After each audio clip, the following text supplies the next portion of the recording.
Chapter 15. Faith with Works, What it has Accomplished. It is said of Tyson, the great Australian millionaire, that the suggestion to make the desert land of Australia blossom as the rose came to him from a modest little Australian violet, while he was working as a bushman for something like 3 shillings a day. He used to find these friendly little violets growing in certain places in the woods, and something in the flower touched something akin to itself in the mind of Tyson. And he would sit on the side of his bunk at night and wonder how flowers and vegetable life could be given an opportunity to express itself in the desert land of Australia. No doubt he realised that it would take a long time to save enough money to put irrigating ditches in the desert lands, but his thought and feeling was sure it could be accomplished, and if it could be done, he could do it. If there was a power within himself that was able to capture the idea, then there must be a responsive power within the idea itself that could bring itself into a practical physical manifestation. He resolutely put aside all questions as to the specific ways and means which would be employed in bringing his desire into physical manifestation, and simply kept his thoughts centred upon the idea of making fences and seeing flowers and grass where none existed. Since the responsiveness of reproductive creative power is not limited to any local condition of mind, his habitual meditation and mental picture set his ideas free to roam in an infinitude, and attract to themselves other ideas of a kindred nature. Therefore, it was not necessary for Tyson to wait and see his ideas and desires fulfilled until he had saved from his 3 shillings a day enough money to irrigate the land, for his ideas found other ideas in a financial world which were attuned in sympathy with themselves, and doors of finance were quickly opened. All charitable institutions are maintained upon the principle of the responsiveness of life. If this were not true, no one would care to give, simply because another needed. The law of demand and supply, cause and effect, can never be broken. Ideas attract to themselves kindred ideas. Sometimes they come from a flower, a book, or out of the invisible.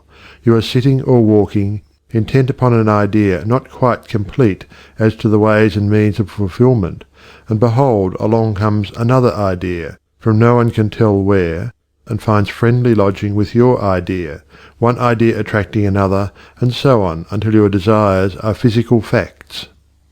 You may feel the necessity for an improvement in your finances, and wonder how this increase can be brought about, when there seems to suddenly come from within the idea that everything had its birth in thought, even money, and your thoughts turn their course. You simply hold to the statement or affirmation that the best, and all there is yours.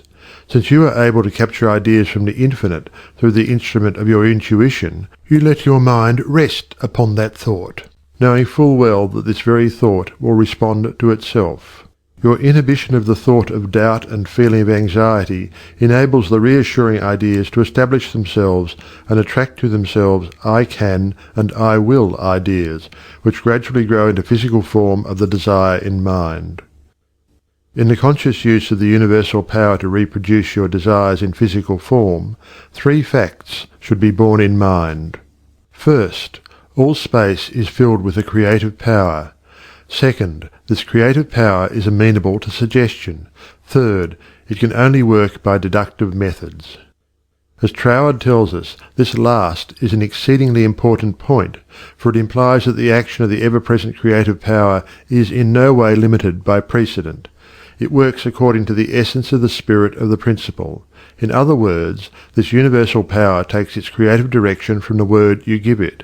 Once man realizes this great truth, it becomes the most important of all his consideration with what character this sensitive reproductive power is invested.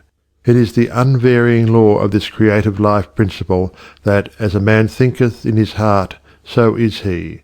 If you realize the truth that the only creative power can be to you only what you feel and think it to be, it is willing and able to meet your demands. Troward says, if you think your thought is powerful, then your thought is powerful. As a man thinketh in his heart, so is he, is the law of life, and the creative power can no more change this law than an ordinary mirror can reflect back to you a different image than the object you hold before it.